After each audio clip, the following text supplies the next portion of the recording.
இப்ப நாங்க வாகர பிரதேசத்து மக்கள். ஆனா அந்த ஊர்ல இருந்து எங்க மக்கள் இங்கே வரையலாது. ஆனா கொஞ்சம் பேர் நாங்க வந்திருக்கிறோம். இன்னும் எத்தனை மக்கள் அங்க இருக்கிறாங்க. இந்த மக்கள் வாரத்துக்கு எட்டு விடுவதில்லை. ஆனபடியால் இந்த மக்கள் அவங்க எங்களை பணைய கைதியா வச்சு எங்களோட மக்கள் அவ்வளவு விரயம் அளிக்கிறாங்க. ஆனபடியால் இந்த மக்கள் அவ்வளவு விரயம் அவங்க விடுவிக்கிறதுக்கு இடம் இல்லை. ஆனபடியால் அரசாங்கம் எப்படியோ செய்து எங்கட மக்கள் அவ்வளவு பேரையும் எங்களோட ஊரோட எடுத்து தரணும். ஆனா சாப்பாடு அவங்க அறிவிக்கிறாங்க அரசியல். ஆனா சாப்பாடு அவங்களுக்கு எங்கட மக்களுக்காக இல்லை, அவங்களுக்காகத்தான் இதெல்லாம் செய்யறாங்க. ஆனபடியால் ஆனா எங்கட மக்களை இங்க எடுத்து இங்க கொடுக்க வேண்டிய சாமான் எது கொடுக்க வேண்டாலும் அங்க போய் கொடுக்கறதுக்கு நாங்க இடம் கொடுக்கல. எங்கட மக்கள் இங்க வரும்.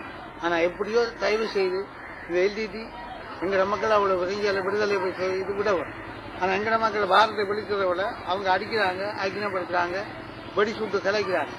அப்படி அந்த மாதிரி செய்யக்குள்ள எங்க மக்கள் பயத்துல அவங்கள பயத்தில் இருந்து கொண்டது. ஆனபடியால் எங்க மக்கள் அவ்வளவு பேர் அவங்க விடுதலை பண்ணி எங்கட அரச கட்டுப்பாட்டு பயிருக்கு பாரத்துக்கு உதவி செய்யும்.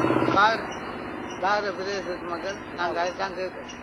இப்ப அவங்க யுத்தம் எழுதிட்டு யுத்தம் செய்யறது அவங்கள வாசிக்க இல்லாமல் மக்களுக்காக செய்யல.